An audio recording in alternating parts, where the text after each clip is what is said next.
بسم اللہ الرحمن الرحیم باب ما یقول اذا خرج من الخلاء عن عائشة رضی اللہ تعالی عنہا قالت كان النبي صلی اللہ علیہ وسلم اذا خرج من الخلاء قال غفرانک قال ابو عیسیٰ هذا حدیث حسن غریب لا نعرفه الا من حدیث اسرائیل عن یوسف بن ابی بردہ و ابو بردہ ابن ابی موسیٰ اسمہ عامر بن عبداللہ بن قیس الاشعری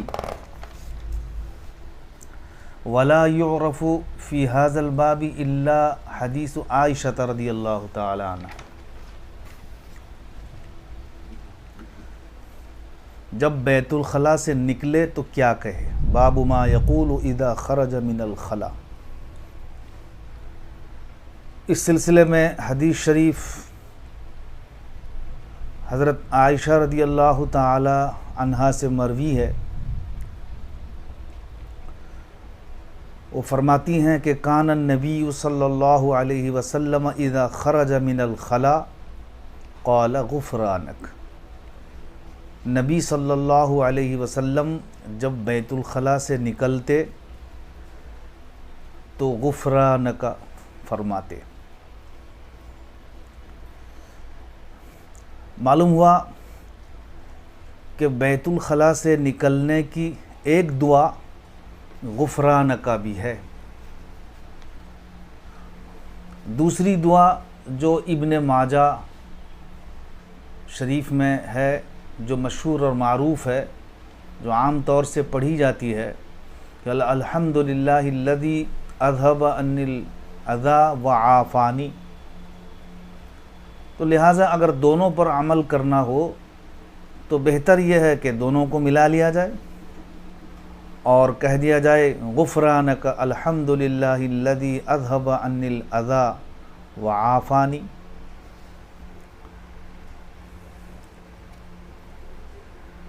یہاں چند چیزیں سمجھنے کی ہیں۔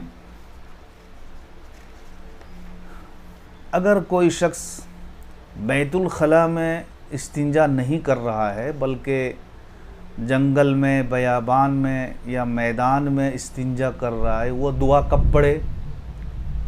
تو اس کے لیے فقہاء نے یہ فرمایا ہے کہ جب وہ وہاں سے ہٹ جائے تو یہ دعا پڑھ لے، اور اگر ایسی جگہ ہے کہ پورا علاقہ بدبودار ہے تو پھر اس وقت میں یہ بتایا گیا کہ جب وہ علاقے سے ہٹ جائے تو یہ دعا پڑھے غفرانک الحمدللہ الذی اذھب عنی الاذی وعافانی۔ خلاصہ یہ ہے کہ بیت الخلاء سے نکلنے کے بعد، اور اگر بیت الخلاء نہیں ہے، میدان، بیابان، جنگل وغیرہ ہے، تو وہاں سے ہٹنے کے بعد یا پھر علاقے سے نکلنے کے بعد یہ دعا پڑھے۔ اس دعا کو پڑھ لینے میں چونکہ ایک تو یہ ہے کہ حضور صلی اللہ علیہ وسلم کی سنت پر عمل ہو گیا، اور اس دعا کی برکت سے اللہ تبارک و تعالی اس کو بہت ساری پریشانیوں اور بہت ساری پیٹ کے امراض اور بہت ساری چیزوں سے اس کی حفاظت فرماتے ہیں۔ یہ حدیث شریف کیونکہ الحمدللہ الذی اذھب عنی الاذی وعافانی، پیشاب اور پاخانہ یہ تکلیف دہ چیز ہے، گندگی ہے۔ جب یہ پیٹ سے نہیں نکلیں گے تو انسان لاچار ہو جاتا ہے، یہاں تک کہ وہ اس کی دوا کرنے لگتا ہے کہ کس طرح سے قضائے حاجت ہو۔ تو اللہ تعالیٰ نے جو قضائے حاجت کی توفیق دی، یعنی جب گندگیوں کو پیٹ سے نکالا، تو یہ ایک بہت بڑی نعمت ہے۔ اس کے شکرانے کے طور پر یہ اللہ کا شکریہ ادا کر رہا ہے کہ الحمدللہ الذی اذھب عنی الاذی وعافانی۔ اور حاجت کو پوری کر لینے کے بعد، قضائے حاجت کے بعد ایک سکون ملتا ہے، اور قضائے حاجت جب تک نہیں ہوئی ہے تو وہ بہت ہی پریشان رہتا ہے، ذہنی طور پر بھی بہت الجھن میں رہتا ہے کہ کیسے وقت مجھے کس وقت ملے اور جگہ ایسی آئے مناسب جہاں میں قضائے حاجت کروں۔ نہ اس کا کسی سے بولنے کو جی چاہتا ہے، نہ کوئی بات کا صحیح ڈھنگ سے جواب دیتا ہے۔ تو یہ اللہ کی بہت بڑی نعمت ہے کہ جس نے اس گندگی کو دور فرمایا اور اس کو عافیت بخشی۔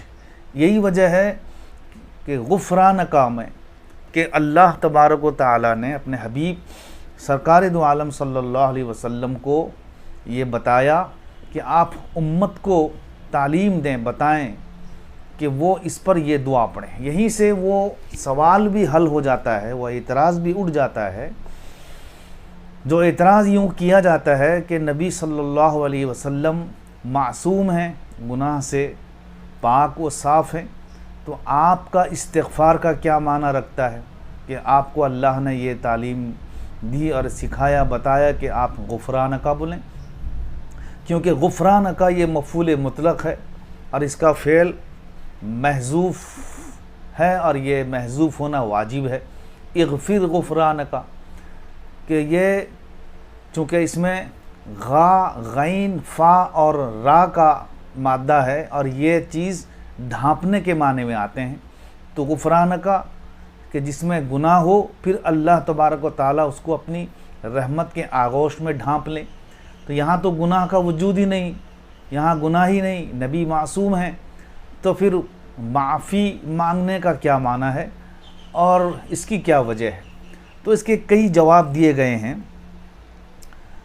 ایک جواب اس کا یوں دیا گیا ہے جو سب سے اچھا جواب ہے کہ حضور صلی اللہ علیہ وسلم کے بہت سارے افعال ایسے ہیں جو تعلیم للامہ ہیں، یعنی امت کو سکھلانے اور بتلانے کے لیے ہیں۔ انہی میں سے ایک یہ بھی ہے کہ اللہ تبارک و تعالیٰ کا حکم ہوا کہ آپ یوں دعا پڑھیں، معصوم ہوتے ہوئے بھی آپ نے امت کی خاطر یہ دعا پڑھی اور پڑھنے کی تاکید فرمائی۔ اللہ نے فرمایا یہ امت کو سکھانے کے لیے ہے۔ یہ ایک جواب دیا گیا ہے۔ دوسرا جواب اس کا یوں دیا گیا ہے کہ معافی کے لیے گناہ کا پہلے ہونا کوئی ضروری نہیں ہے کہ پہلے گناہ ہو پھر اس سے معافی مانگی جائے۔ کبھی کبھی ایسا ہوتا ہے کہ کوئی گناہ نہیں پھر بھی اللہ تبارک و تعالیٰ کی رحمت کو اپنے اوپر ڈھانپنے کے لیے دعا کی جاتی ہے، اور یہی دعا مغفرت کہلاتی ہے۔ اس کے لیے سابقہ گناہ کی کوئی ضرورت نہیں ہے۔ اس لیے یہ سوال نہیں کیا جائے گا کہ غفرانک کی کہنے کی کیا وجہ ہے۔ اور ایک جواب اس میں یہ بھی دیا گیا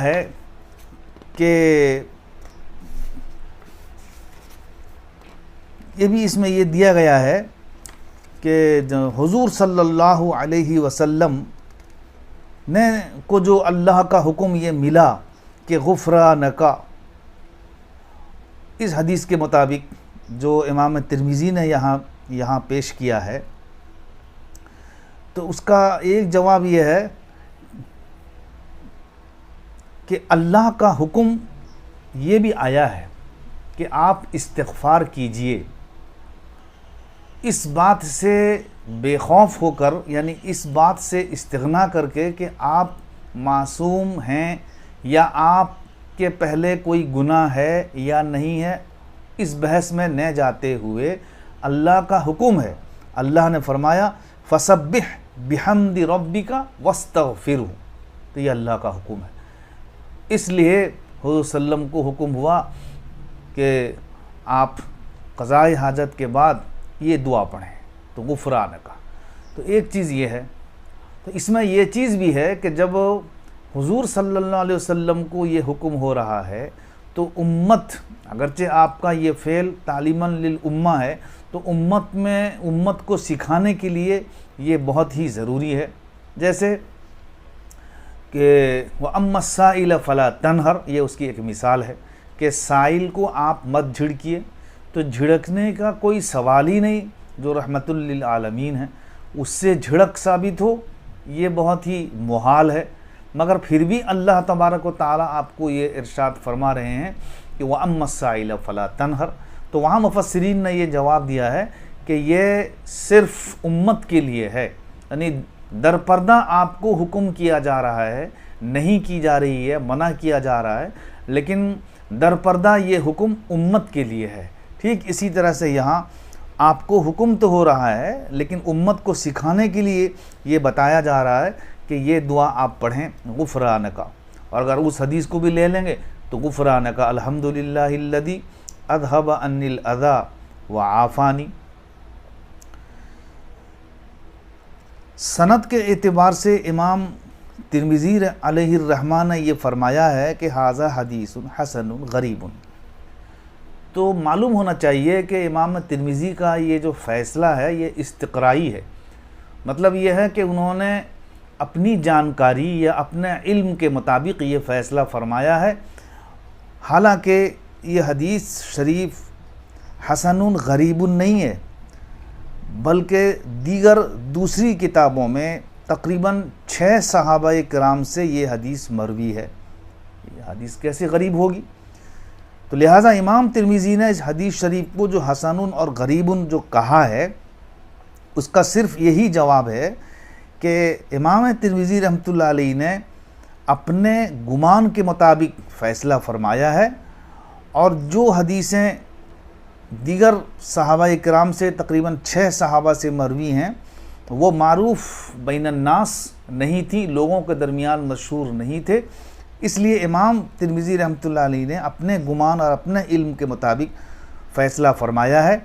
بالفاظ دیگر اس کو یوں کہا جا سکتا ہے کہ امام ترمذی کا یہ جو فیصلہ ہے یہ استقرائی ہے، یعنی کھوج اور تلاش کے مطابق ہے، ان تک یہ چیز نہیں پہنچی کہ وہ یہ سمجھیں کہ یہ حدیث غریب نہیں ہے، اس لیے یوں کہا جائے گا کہ امام ترمذی رحمۃ اللہ علیہ کا یہ فیصلہ استقرائی ہے، اور جب ان کو دیگر اصحاب سے کوئی روایت نہیں ملی تو غریب کہہ دیا۔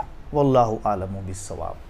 یم ARB دینی معلومات چینل کو سبسکرائب کریں اور گھنٹی والے نشان کو ضرور دبائیں۔